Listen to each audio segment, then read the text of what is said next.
Can you leave her? I gotta wait for Noah? Alright.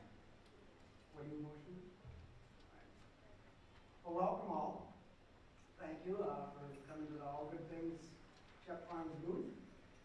There's a lot of people I gotta thank. Number one is Bob Hagenow. He's the one that got this whole thing going. And then all the county people, Sauk Dane, Columbia, Marie and Kim in Dane County have been working double, triple time and getting this all organized and everything going. And Kevin, Shelley's been 30 years helping me.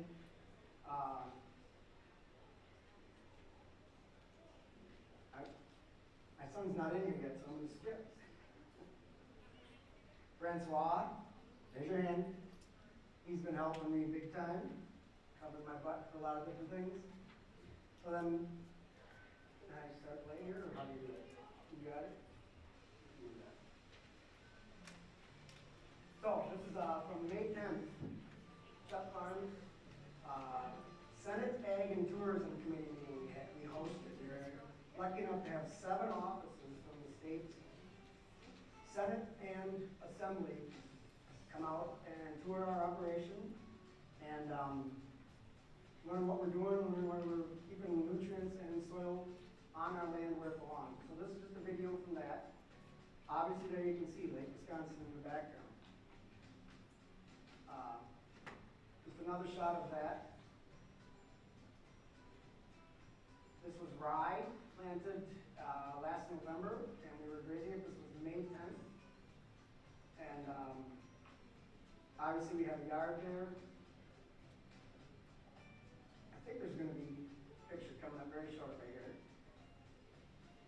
There, no, that's not it either. That's been the award we won in 2023, Conservation Farm Family of the Year, and that was from that event. Something's weird here, but is this the virtual booth or the booth? Booth, that's the wrong one. Fine. Seriously. We got to start all over. Perfect. Now you got the virtual? That's virtual on there. Much better. Still the same picture there, though. May 10th. One thing I do want you to notice on the right side, look at that farthest animal to the right. That's a beefer. We do not do grass-fed beef anymore. We have some grain in there. And look at her. She is a butterball. And so a little bit of extra grain makes a big difference in how they finish out. Here we go. 1953 Schoepp Farms. There's a lot of people on there. My grandma's in the door of the house. My grandpa's in the middle barn. My dad is somewhere over here, and my Aunt Marilyn, or not Aunt, Dad's cousin there. But notice all the houses not along the lake. Look at the island. Look at how bare that island is. They used to haul sheep out there. We didn't. Lester Smith did. Hauled sheep out there and grazed that island off. It looks like a park. So that was 1953. A few things have changed. You see there's a pond down below on the right. That pond is no longer there on our farm just because we manage our pastures better. We don't have as much runoff there. So this is a shot overlooking the farm, obviously. This is a shot of Conservation Day by the Lake back in 2021. Had Rick Clark out to speak. In the middle there we had a grazing cover crops demonstration. This is our tractor planting no-till. The red tractor in the middle there has a crimper on it. Just off to the right was a low disturbance manure injector. We did all those different things just to try and teach other farmers the things that we were doing, trying to get more and more farms to do better practices.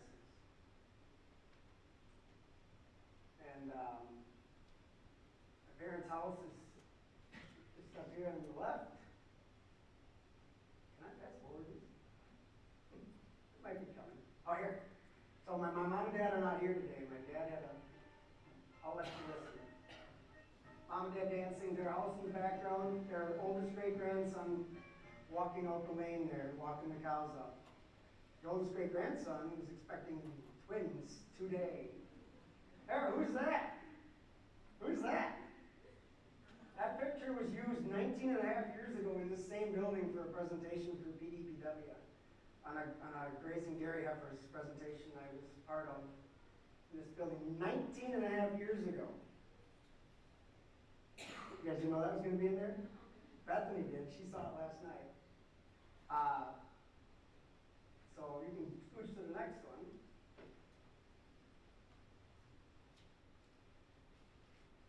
There. They're all grown up. Just a couple weeks ago at my great niece's quinceanera. I just want to do a little bit of the family history stuff there. My parents will not be here today. My dad had a mechanical heart valve put in up at Mayo Clinic last Thursday. He's doing great. And I'm very, very glad that we're at that point because he was not doing good at all. And they would have been here today had he not put that in last week, but we're all in a way better spot now because of that. So the reason that this is going on today started a year ago. I went to a field day, got to actually speak to Temple Grande. It was one of my bucket list things. I always wanted to do was hear her talk. And I went and heard her talk. We got to go pasture walk afterwards.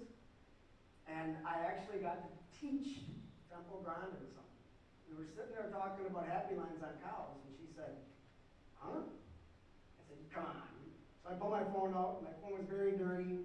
Couldn't see anything. I said, you'll just have to look it up on Google later. 2 minutes later, she bumps me and she says, you mean this? And she was looking at happy lines, and I actually got to teach her something that was really cool. And so that's kind of what got this whole thing, the booth and the tour and everything in place. But I always want to talk about this conservation did not start with just my generation, not with just me. The red outline is the farm. This is a field over on West Harmon Road that my dad worked with another neighbor back in the early 60s. They each had 2 bottom plows. So they would go and plow together. The neighbor went through the waterway, he plowed through the waterway. He plowed through every grass waterway. And my dad picked the plow up every grass waterway. And so you had at least some type of conservation. And so this did not start with me. On the bottom there you can see heifers raised in Wisconsin pastures, same weight gain, same age at first calving, and heifers raised in confinement. Nobody wants to believe that, right? Because the nutritionists and the vets and the schools all have us taught that you got to boom, boom, boom in a confinement. And if you read the bottom there now, managed pastures produce 2,000 more pounds of milk than their first lactation. First lactation. How many lactations are you going to get? Let me pause this for just a second. So how many lactations are we going to get out of a confinement-raised heifer? Maybe 2 at the most, right? It's the average. How many are you going to get out of a pasture-raised heifer? A lot more. 3, 4, maybe 5, right? So this is why we raise them on pasture, because they last longer. They have less birthing problems. Years ago, this is 7 years ago, we were raising for a guy who, actually it's more longer than that, but he quit milking 7 years ago, I believe. And one day he said to me, your heifers just squirt that calf out, and they stand up and they start eating. And he said, our confinement ones never did that. So we had a lot of trouble. They'd mope around. But he said, yours are so fit, so healthy, that they just take right off. And so that was one of those comments that you really enjoy. Go ahead. Thank you. I got to thank TJ for managing this thing here. So we're going to talk about grazing cover crops with our dairy animals. This is a multi-species cover crop. Actually was planted after a demonstration. See who's coming out? That's a full-size dry cow. 1,400 pound dry cow. That's how tall those cover crops were. She just disappeared. This is what it looks like when they're done. See the manure on the ground. There's a lot of species in there that will grow back. This was October 25th, I believe, 2021. So one of the things I just mentioned about the manure there. Well, if you want me to read this, I'm gonna. At a meeting sometime 2004 or 5, I heard Mark Powell present his findings about nitrogen loss in bedded pack operations, or it was in liquid. Showed you lose 40 to 60% of the nitrogen that comes out of the back end of a cow into your manure system because of heating, ammonia, compared to if it's dropped directly on the ground. And I sat there and I thought, I might want to pause this. I thought, wait, At that time, we had everybody in confinement. We did some summer grazing, but in the winter, they were in confinement. I spend diesel making bedding, right? We chop corn stalks, we go and bale them. I put the bedding in there every day. And in the spring, I spent a bunch more diesel hauling it out to the field, right? And I got half of what came out of my cows. What am I doing wrong? Why would I do this, right? And so it was 2005, December of 2005, we started putting animals back onto our row crop land for that reason. We buy a lot less commercial fertilizer now because of doing that, because that manure and that urine gets tied into the soil right away, and just don't need to buy as much. Also don't have as much pollution, right? Because if it's going, if half of it's gone, where's it going? Most of it's going up to the air, right? It's pollution. And so that was an aha moment. That was one of the things that, why are we doing what we're doing? Why do we have everything on confinement even in the winter? So, one of the other conservation practices, plant green. This is my dad in here this spring. You can see that rise, knee high or more. And then you'll see what it looks like there. Very little soil disturbance and tons of protection for the soil, right? And so, we've been doing that for a while. This here was a video, you remember stuff. This here was a video from the Senate Ag and Tourism Committee, May 10th. We walked them out into this field of rye, thigh-high rye. And I said to them all, so what are we standing in? What kind of field are we in? And they all said, well, rye. I said, okay, open up and down there and look. And if you look in the middle there, you can see the soybeans coming up. 10 days earlier, we had planted those soybeans. They were dumbfounded. No idea that there was a crop going underneath that crop. So, a little bit later here, we're going to see some video of how our soil was protected from super heavy rain events. And it was in this exact same field. Go ahead. Planting soybeans into rye is a no-brainer, more so than corn. Corn, you have some challenges, you have to add some more nitrogen, different things. But planting them in there, what I would like to do is roller crimp. We did not get that done this year because we planted kitty corner with our grain drill, and I was afraid if we went in with the roller crimper that we would kill everything where the tracks were. And so next year I'm hoping Noah's going to help me build another planter. Was that a no? We'll go back to that later. Here, this is a no-till drill. The thing hooked onto the back of the tractor. We bought brand new in 1995.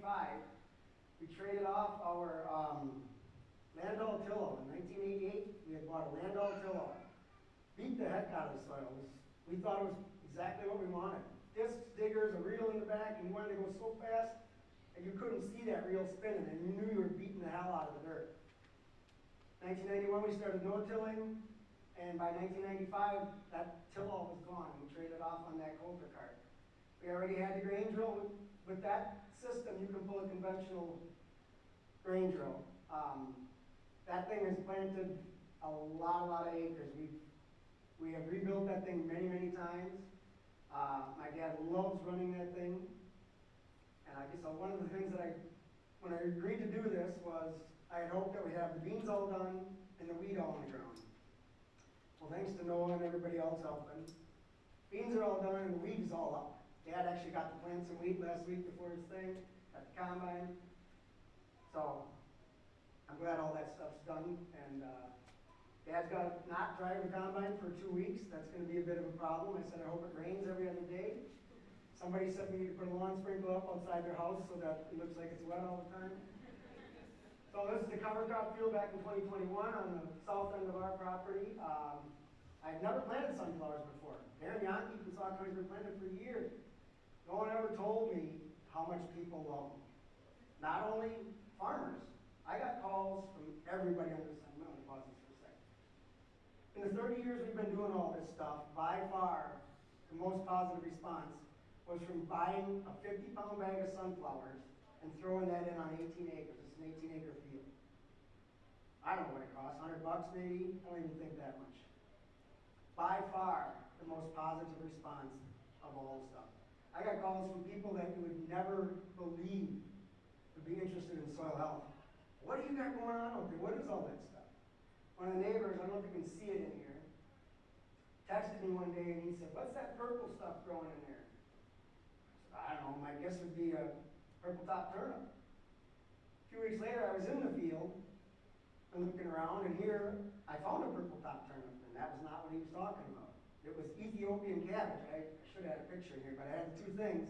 He could see from his tractor seat that purple, and it was an Ethiopian cabbage plant. And so we had all kinds of different stuff in there. But the sunflowers will always be in from now on, and my goal for this year was to have blooming sunflowers by Thursday as our in-person tour out at our farm.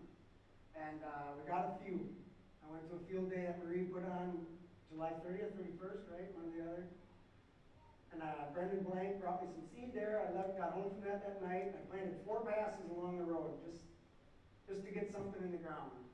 And I don't know, did you bring that one in today? Flower pots? I probably should bring this in. I thought you were doing that. Sorry. Marie and Kim went and dug some up in the field the other day, and I think that one, you can see the yellow inside of it now. And so our goal is to have it at the booth that people can see it. I think we can go ahead. We grazed this off in the fall, and I think you'll hear some of this video coming up that will talk about that a little bit. But we've been doing cover crops for a long time. Actually, that's coming up also. So, there's my son-in-law Joe, Macy's father. Where do I stop this? So this is a waterway on our farm, 1,100-foot long waterway. In over 50 years of our family working this land, we caught 1,600 cubic yards of soil. Kept that from going into Lake Wisconsin, kept that from going into the Gulf, all of the above, right? And I never wanted to dig this waterway out because I told Todd, who's not in here, is he? Casey is. Yeah, he's at the booth. I don't want to make a racetrack for the neighbor's water to get to Lake Wisconsin. So in the end, we finally agreed to do this. When we started digging this out, he estimated the 1,600 cubic yards. Noah would call me when they started pushing the dirt around and say, you gotta sell some of this. You gotta sell some of this. And I said, not selling it. Keep pushing. And so we pushed that up onto our land on the knolls. It all came from the neighbor's land. So we had Joe, by the way, COVID worked out very awesome for me because Noah had it and Joe had it, and they both could stay home from work. They both couldn't go to work, but they could run that Kubota. So it worked out really good for me. Joe had just gotten back from overseas, so thank you all veterans. If there's any veterans in here, thank you guys for that. So the 1,600 cubic yards, pretty cool, right? Pretty nice number. The scary thing is how much didn't catch. How much went that we didn't catch.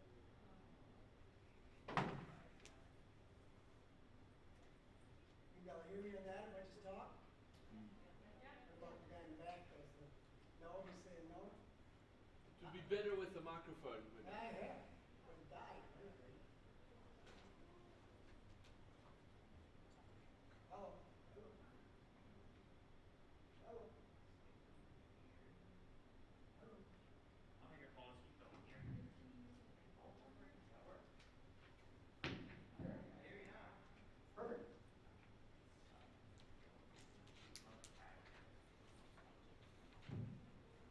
Apologies about technical issues.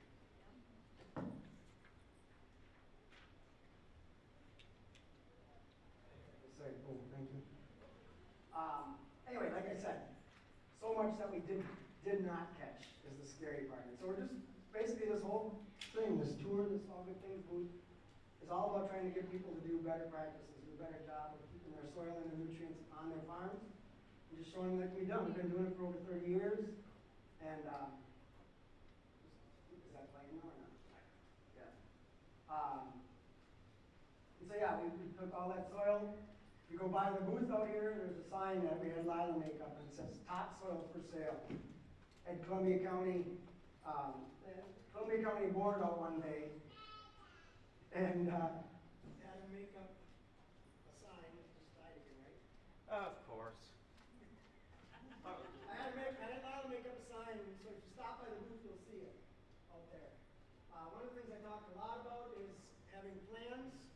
bit weather. If you have heifers out on your land, you have to have a plan to have them off of that land when it's too light.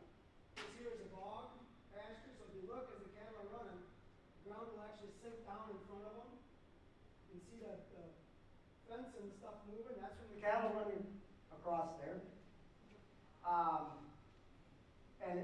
So we do a 60-day rotation out here, and it is amazing how the yield has increased like fourfold from what it was before. It was a very muddy patch when we started out there, and we have people out there quite often, have lots of tours out there, and even Marie did not believe that the ground was going to move, right? See? She did not believe me until she was out there and her eyes got like softballs. And it happens all the time. September 17th, we had a Soil Health Nexus, I don't know, tour, educator tour, something. People from all over the Midwest, extension agents, a lot of them mostly. And same, most of them had never felt it, I've never seen anything like it. And they did not want to go out there.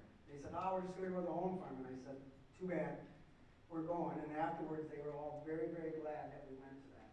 This is that same pasture.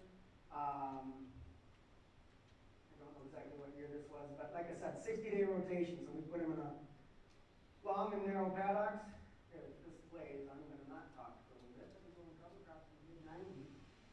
After we actually started interseeding red clover, crossing red clover in the spring, we were sitting on the wheat. We would always harvest them, mechanically harvest them. We did not graze them. In 2005, we started putting our dairy heifers out on our corn. And since then, we've just progressed with that. The cover crops after the wheat is just a great fit because it's almost a no-brainer. Otherwise, your field will be weeds if you just don't plant anything. And so, no-tilling that crop, you don't disturb the soil. Crop grows, you put cattle out there, they put all their waste back out in the field. Perfect. When we started no-tilling, this is way back in 1991, one of the first things you notice is how many more earthworms are in the field. You go.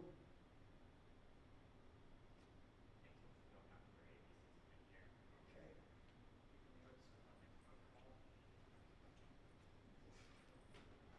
Huh?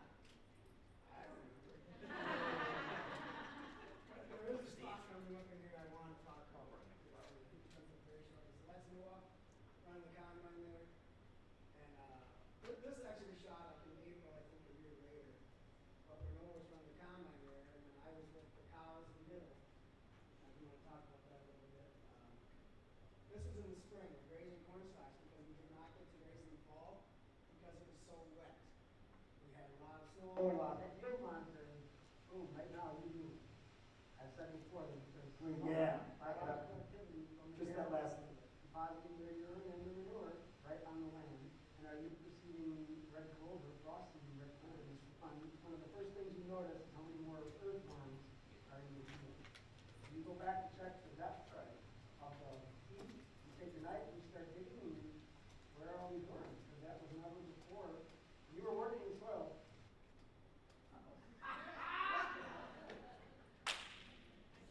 That's fine. So I'll talk a little bit about the yield monitor thing there. This mic's not working.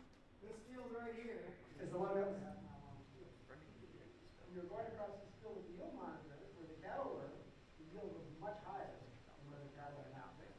That was the first aha moment about having animals on your row crop land, not just on pasture. And so one of the things I talked about there was in pasture, it's really hard to tell. Yes, you can go with a pasture stick, but it's really hard to tell the yield difference. When you have the yield monitor, that was a half mile long field, you could see the line instantly. And it was much better where them cattle had been out on it. That biological activity makes a huge difference. And you could see it right to the line, how much better that was. Keep in mind, if you have your cattle out there and make a muddy mess of it, you're not going to see that. You're going to have a disaster. So like I said, this is a heavy use area we built in 2012. There's 3 pens in there and a feeding alley that they can get in. And so when it's muddy, we do not let our cattle out onto our fields. My philosophy is, if you shouldn't have your tractor out on your fields, you shouldn't have your cattle out on your fields. I understand understand that's strange. Jeff Brink was a USDA researcher back in 2016, the first time he was on our farm. He walked up along that yard and he said, this was September, he said, why are these cattle in this yard? I said, dude, it rained 3 inches last night. He said, yeah. I said, all right, my philosophy is, if you shouldn't have your tractor on your field, you shouldn't have your animals on your field. He says, oh, I get it. I've never seen it done, but I get it. And so it's just something that I've been trying to get people to be cautious of. And, you can wreck a field in a hurry. You can wreck your cornfields, you can wreck your pastures in a hurry. If it's too muddy to have those animals out there, you can really do a lot of damage. See the big field around. This is the A show. So part of view, that's a shot from Sam County did some of this video. That's an no-till wheat coming up into a soybean field. So it's not that tall now, it's just poking the ground right now from what we did last week. But I think in this video I talked a little bit about corn, soybeans, wheat. Take the corn off, harvest, plant rye in the fall, plant green soybeans into there, kill the rye off, take the soybeans off, and then we plant wheat just last week. That's the soil undies thing. That's a whole other thing. This is some of the cows. Oh, stop for 1 second here. Can you back up just a little bit? So Kirsten's in here. I'm going to put her on the spot. This was Conservation Observance Day. She's all nervous now. What's he going to say? We go back to the first picture of the cow.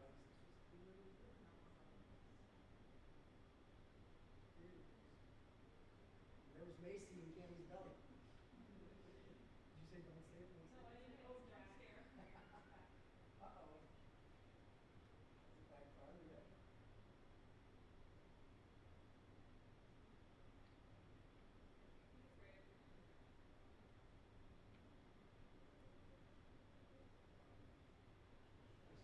Wasn't on there very long. Right there, stop. Perfect. Okay. You see this cow over here? I know you guys don't want me in front of the screen, but you see that cow up there? With, what's it called? Modeling. So this was at Conservation Observance Day, June 23rd, 2023. You can see what those cows are eating. Look in the background. It's way too light, right? It's horrible for cows. So one of the people that was doing the grazing presentation asked for comments. You want to say it or me? I think the modeling is a huge sign for health, and so that is a. And she said they're not eating what they're supposed to be according to the experts, right? Because they're eating too ripe of grass. Those cows don't get any mineral. No grain, no nothing. And only grazing these guys. The dairy heifers get some ground ear corn, but these mamas and babies get just grazing. No corn, no nothing. In the winter they get baleage, of course. So that was way too ripe of stuff. They were grazing for the first time. You can see all the seed heads and everything. But look at how the cows are. And so I don't know if you can see happy lines and Gracie here or not. But that's another sign of optimum health, optimum nutrition. Just one quick thing, and I was very glad. This is why I keep constantly saying that I'm the luckiest farmer, luckiest grazer, because I have all these people come to our farm and I learn so much from them, point out things like that.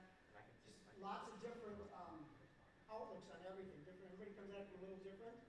And because we have so many people at our farm, I'm so fortunate to learn from everybody, all around the world. That's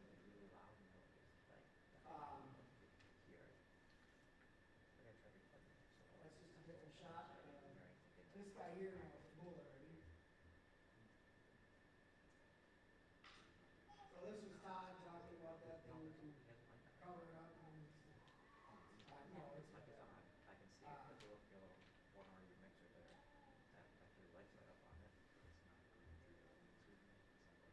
It knocked up, So that was that same day, just chasing back out.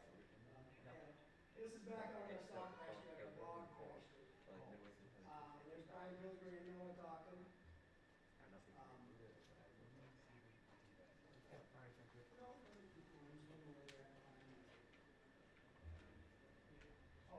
Now I hope this is going to work. Video, no? They're working on it right now. I think there's something wrong with the Yeah, this needs to work. Because, yeah, I think if we can go past this video and talk about something else and come back to that would be ideal.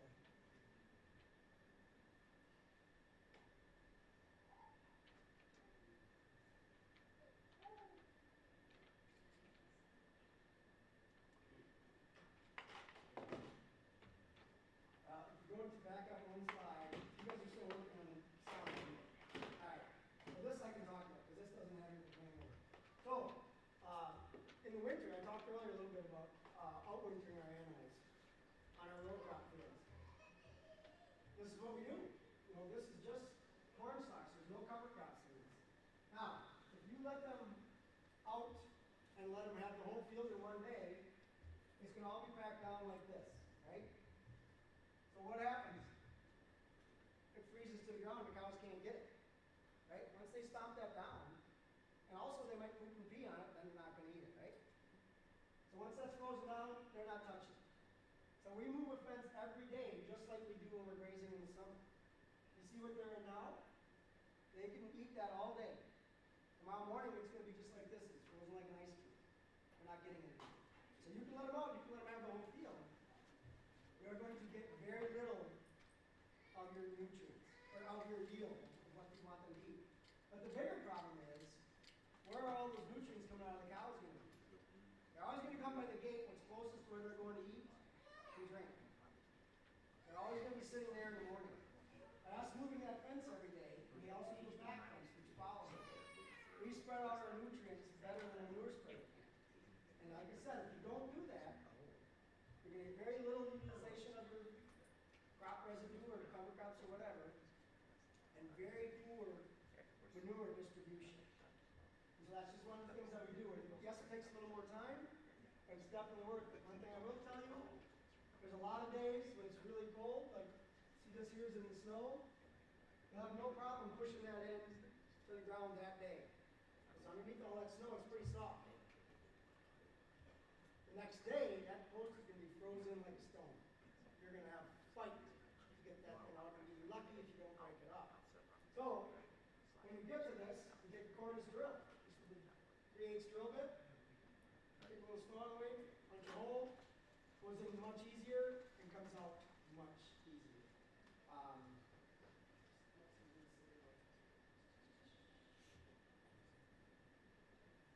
many acres do you have for so many cows? Okay, the question was how many acres do we have for so many cows? Oh boy. There's a picture coming up. Can we vote for the next? Can we do that? Picture coming up, and I can answer that question better, I think, when we see that picture. I'm very adaptive to the weather, all that kind of stuff. You're going to see about the wind rates also. There's times when I'll put them in different fields in the same winter, and so it's very spread out. And so I will tell you one mistake that I made years ago. Can you pump that ahead? Good. One mistake that I made years ago, before we had that heavy use area, we had sacrifice paddocks. Just you can leave it there for a second. So when we talk about this is after the crop residue is all grazed off, or after the cover crops are all grazed off. And we go back in that same field, start at the farthest end, and work your way back. Because when a cow poops on top of snow and it starts melting, that doesn't melt because it's got an insulation cap. And you start driving over that, it is rougher than that. So you start on the far end of the field and work our way back. We move the bale feeders every day. You see the blue plastic you got on the bottom? Well worth your time to do that. They waste much, much less. Here's your answer. You can stop that now.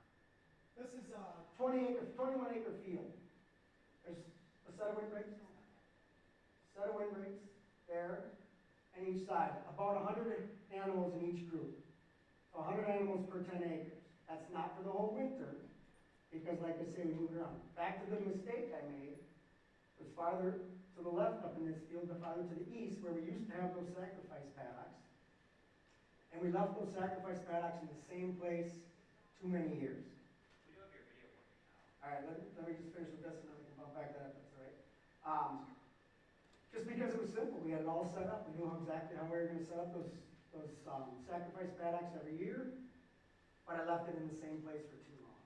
And so, when I do my nutrient management plan, Mel's gone now, Mel passed, but he used to make me go through how many, and then I have it written down on the calendar at home, how many days each group of cows was in each paddock, and also how many bales of hay they were fed. And that's one other very simple, very old school record keeping. I have a calendar in the house, and every night when I get in, like if they, even in the summer, when they get moved to a different paddock, I write that down. And it's very simple to go back and look at that. It is old school as can be. I could take my phone, but not that technologically advanced. So when you have that calendar and I write down how many animals on each one, and Mel would always say, you're not pushing the red line. When you do the 590, if you get too much nutrients on acreage, it'll show up. I did have red line when we left them animals in that sacrifice paddocks for too many years. That was the problem. Otherwise, I just keep bouncing them around enough and we don't have any issues with that. Now you can go back to that if you want. Way back to the channel 15.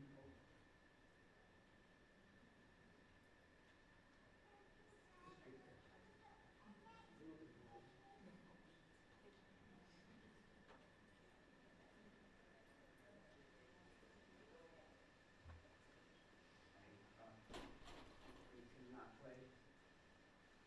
Me, they work with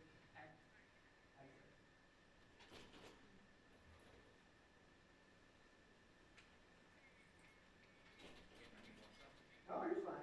If it's coming shortly, I hope. Okay.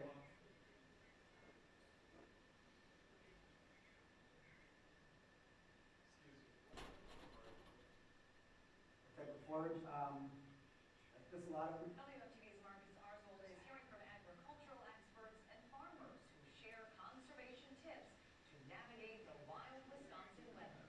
Last year, farmers experienced drought. This year, they're experiencing too much rain.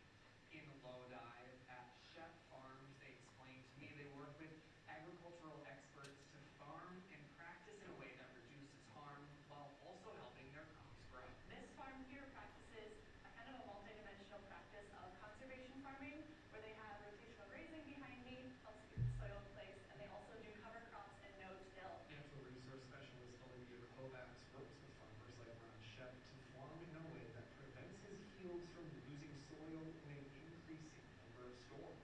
We had 7 inches in 24 hours, including 2.5 in an hour Saturday evening. And the soil is so saturated it can't hold water anymore. Schoepp farms using cover crops, so the rye here is planted one year, then the next year soybeans are planted, because the rye then protects it during flooding. But when you get so much rain like that, eventually someone's going to run off. And this pathway here is from water that ran off. It knocked that rye down some, but you can see the soybeans are still there, and the soil is all still there. If this would have been a tilled field, you'd have lots of soil, lots of dirt in this residue. So you can see pretty quickly that one of the soil aggregates is not as resilient to this intrusion of water. Dane Demo Farm Program Manager Kim Meyer explains the process by showing what Schoepp's soil looks like when impacted by rain on the left, compared to other soils like the one on the right that she says will run off, potentially losing crops for the farmer. A small change in tillage can have a really big impact. So anything farmers can do to try to reduce how much they turn that soil over time, that can help. Soil runoff could also impact Not our field, by the way. and the people looking to enjoy summer recreation. If it was washed into our waterway, it would go right into Lake Wisconsin. With 4th of July next week, that lake will be packed. Ag experts and farmers just hope people take note and try to practice the best way they can when it comes to farming or even just gardening, paying extra attention to where their soil goes, especially during this flooding season. For now, in Lodi, Marcus Arzold, WMTV 15 News. Actually, we're going to stop this. I'm going to talk a little bit about that stuff, what the soil loss was. Was it earlier, did it say on here, or is that coming up about the 5.2 tons of soil loss per average? That's not on there yet? We're pushing for time though already, here's the problem. Where are we? I'm I'm just gonna talk a little bit about the soil loss, what you talked about. So yesterday, on the way home from here, I picked up the guy that does most of our trucking. He does a lot of trucking for silage chopping also. And he said, Ron, you wouldn't believe how bad it is in these fields this year. And I said, yeah, I can see. Go down the road now and you can see what I call them axle busters. On these side hills where you can see the corn's missing, the corn's missing, the corn's missing. He said the worst he was on a field, he said every 100 feet he about bounced out of the seat because he was bouncing through gullies. He said some of them were so bad, one I had to back up, he said I could not make it through on the first try. You're lucky you don't rip the front end of your truck off, your tractor off. And so, did this thing go? Okay. You know, we do a lot to keep soil in place and try and help others, but there's also a lot of people that love to make fun of us, right? Grant farmers, all that kind of thing. Look at their poor crop out there. What I've said is I want these farmers that are losing all this soil to start including their soil loss into their bottom line, right? They're getting all these bushels and blah, blah, blah. This is how much I make per year, right? Okay, now I want you to start taking that dollar amount of soil you're losing and add that into your number. Because guess what? You're not doing as good as you thought. And also, if you're losing 5 tons of soil a year, you're stealing from your grandchildren, right? I'm not stealing from Macy. We're making soil every year. If you're losing 5 tons of soil, you're not building soil. So put your grandchildren's age at the age you're at now. You don't think 5 tons an acre is much. Put that in 60, 70, 80 years. How much topsoil are you losing? So it's like Kim said, a small change can make a huge difference. And that's why I'm stressing that. It's just, there's so much better ways to do that. You can go ahead and play that now. This is a little bit of... You rain that 7 inches of rain in 24 hours, you can do 2.5 inches in 1 hour, Saturday evening. Just to show you what's coming off the neighbor's conventional tilled field. No cover crop field. Well, you might think this topsoil is coming from ours. But look what it's covering up. It's covering up our rye. This is all topsoil coming off the neighbor's field. And our no-till / rye is catching all this soil, keeping it out of the lake, keeping it out of the Mississippi River and the dead zone in the Gulf. And that's all coming on our neighbor's conventionally tilled field. And that 7-inch rain event in 24 hours there. This is just the difference in the size of this, I'll call it a catch basin. See, this is coming from the west side, coming from the neighbors. See the dirt on the residue there? As opposed to like that. Oh, there is some in there, but not as much. And we're going to go to a different field of ours here, in all farms. You'll see the difference very plainly. I don't know if you noticed there, my hands were clean, pretty much. Now you start digging where it comes out of the tilled field, look at all the soil in it, look at all that dirt in there. And so it's just amazing. There's not very much soil in that right there. You can see a lot of residue. Because here there's no dirt. That's how this video came about. I was driving out there, we were going to put the cattle in and graze that rye. And I saw all the residue, but something's missing, I said. There's no soil in it. And it's all because of what we're doing. I don't think we need to listen to this. So, annual soil loss on our farm, this is, I think, something Kim figured out maybe. 0.3 tons a year, and then she's going to say, 2 quad axles is all we're losing off of 100 acres of each of ours. I'm going to argue with her. What did I just show you there before? How much did we catch? We're on the positive side. We're 6% average loss observed in farms, what Kim figured out. I'm going to argue that it's less than that because every year, you saw before the picture with Joe in that waterway. Every year we're catching soil. I think we're on the positive side of it. I do wish the neighbors would not do what they're doing because we cannot catch it all. We can't catch all of that topsoil that's going. Try like heck. We can't do it. I'm going to go back a little bit. You asked before what they were eating. Actually, I had the cows graze off rye like that. way too far along, I would much rather graze it off the slope. If this plays, I'm gonna let you play it. So, something to notice right off the bat is, and again, these are all similar soils from right in this area. When I talk about the detachment is what we call it, that's kind of where it starts. So we're saying, well, we don't really want this, right? Because this is where this soil, basically mini eruption happens. Well, That's a raindrop, you can't figure that out, hitting bare soil. we even got this guy breaking a little bit, you know. Does this have good stability? Is this good soil structure? If just the difference of having some residue on top and this having none, farmer would probably usually say, well, this is good clean till. I mean, you get good seed soil contact, and we can't blame them. Yes, it's good seed soil contact, but look at the amount of detachment coming off of that bare soil, right? And again, that was 160 truckloads of soil coming off the neighbor's land. I could see why Ron's waterways would fill extremely quick. And something that we've been working with landowners also is, you know, waterways are great, but they're also kind of a band-aid if you think about it. Why should you have to redig a waterway? And again, with Ron's, it wasn't his soil that was coming off, it was coming from the ditch from the neighbors above him. So I'll be going on the line here again. The no-till plus cover crops, we can spend all day talking about cover crops, but essentially, having a cover crop that you're planting into, even when this is no-till, doesn't really have any life going on in it, you're still adding some diversity, right? And you're providing a living root. So instead of, there's still obviously fertilizer use in all these scenarios, but if you have a cover crop added to your no-till, that kind of starts the biology going right away in the spring. Okay?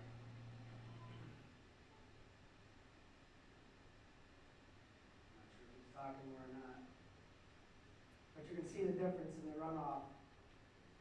Well, the one thing that's, With 4th of July next Has anybody ever seen a rainfall simulator operate in person? If you haven't, there's gonna be one right outside the building. You can pause right there, please. Right outside the building, running at 11, I think, in noon maybe today. Is that right? Yeah. And I think they got most of those trays from our house again. But if you've never seen it, this is what ran off. This is what's going in the river, Mississippi, all that. This is what actually went in the ground. Nothing, right? They go over here to our rotational grazing, what run off? Darn near nothing. This all went in the ground. This is all going to fuel our plants the rest of the year. In the middle, this is continuous. No, that's no-till cover crops.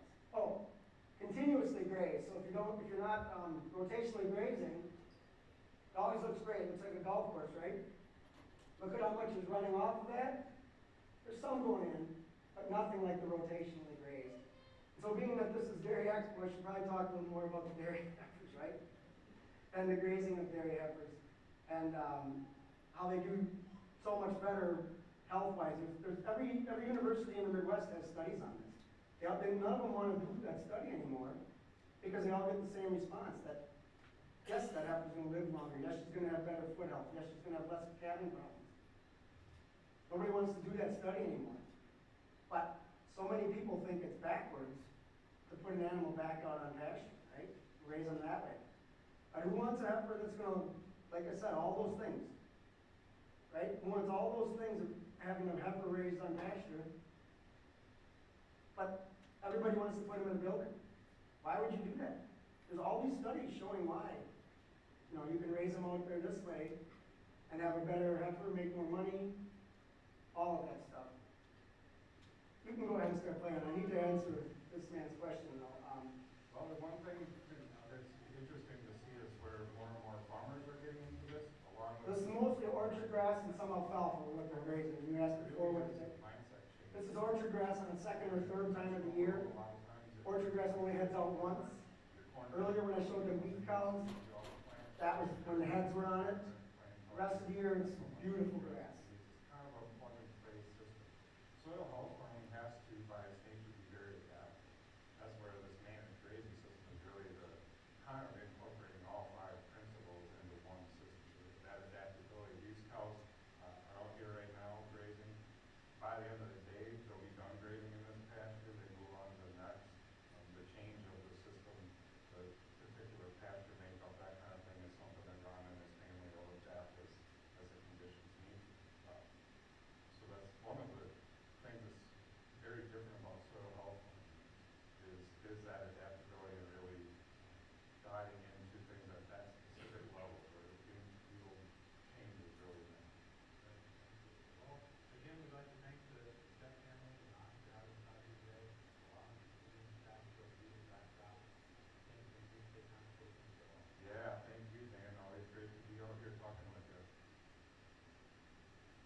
little bit, one of the things that we didn't hear Randy say there was about a mindset.